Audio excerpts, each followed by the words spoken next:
Good morning and buenos dias. My name is Abu Sha'b and welcome back for another lesson in Puerto Rican Expressions.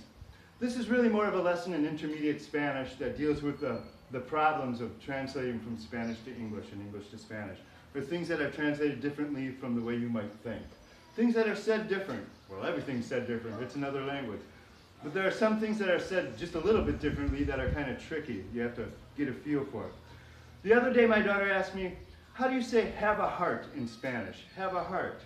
And I had to tell her the same thing. I had to say, well, there are some phrases that simply don't translate well from one language to the other. Have a heart is like that. You can translate it literally. It would be que tengas un corazón. And this is translated for the you familiar. If it were the you formal or the third person, it would be que tenga without the s on the end of tengas. Que tengas un corazón. Have a heart. However, this phrase doesn't exist in Spanish. To express that idea in Spanish, you have to say something more like, be nicer, be kinder, be more loving. Be kinder would be que seas más bondadoso.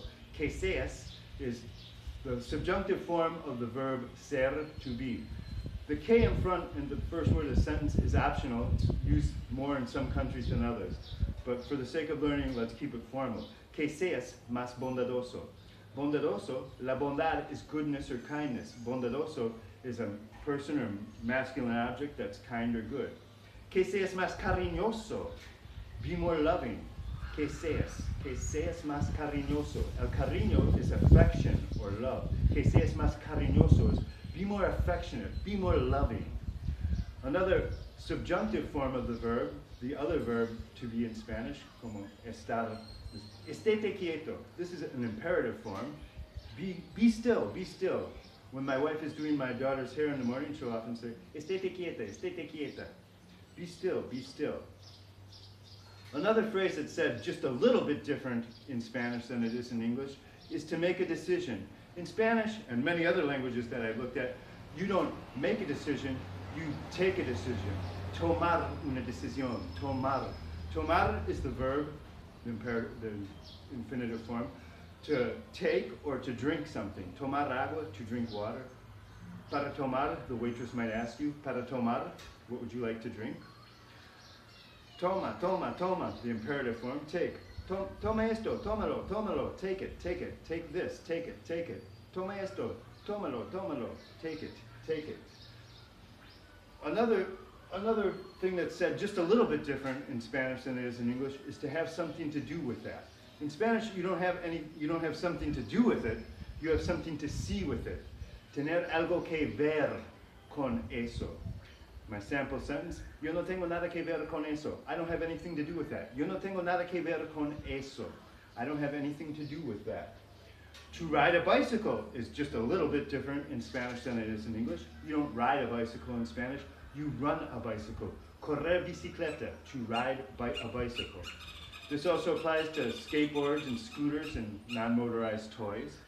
Correr patineta is to ride a scooter or a skateboard. Patineta is both scooter and skateboard in Spanish. There's no distinction between the two. Patinar is the verb to skate. Patinetas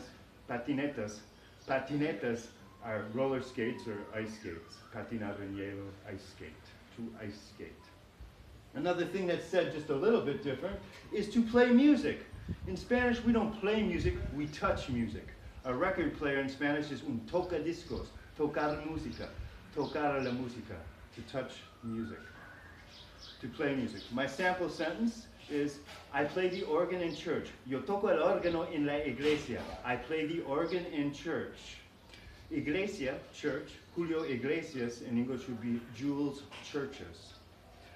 Organo, el órgano, many Spanish speakers will call any electronic keyboard el órgano, the organ. However, in Spanish, keyboard is el teclado. This also applies to the computer keyboard as well as the virtual keyboard now on the screens. El teclado, which brings me to key.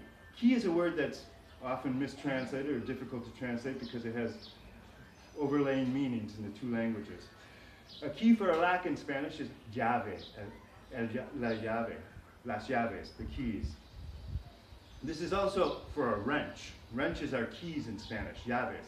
A pipe wrench is una llave de perro in Puerto Rican Spanish. in standard Spanish is una llave inglesa, an English key, a pipe wrench. Una llave inglesa, English key, pipe wrench. Clave, clave is also a key. That's what I used in my sample sentence. Hard work is the key to success.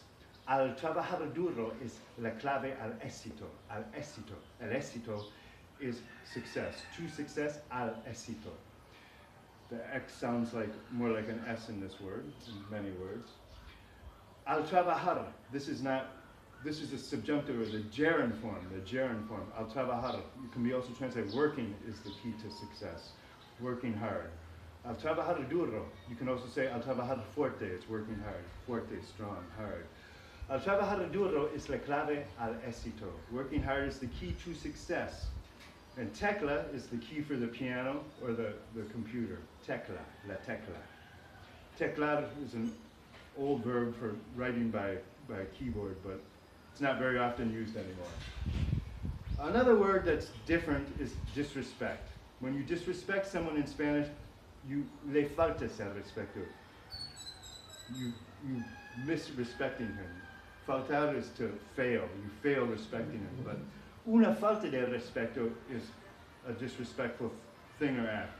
If you say something disrespectful is le faltas el respeto. Es una falta de respeto. It's a disrespectful thing. It's una falta de respeto.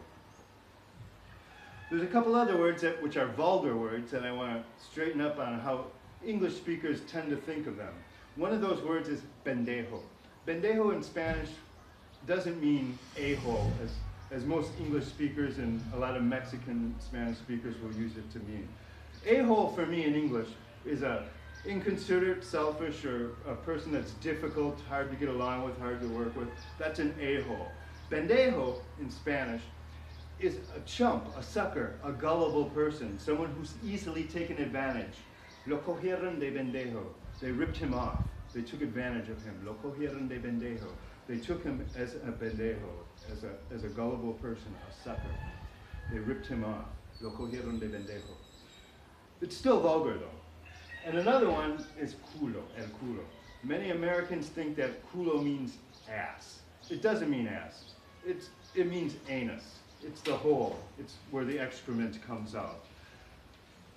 Ass, or butt, in Spanish is el trasero, el trasero. I apologize if these words are offensive. I just wanted to straighten them out. Many people often wrongly translate them. Well, I hope you learned a couple of things about how to translate between Spanish and English. Thank you for viewing and have a great day.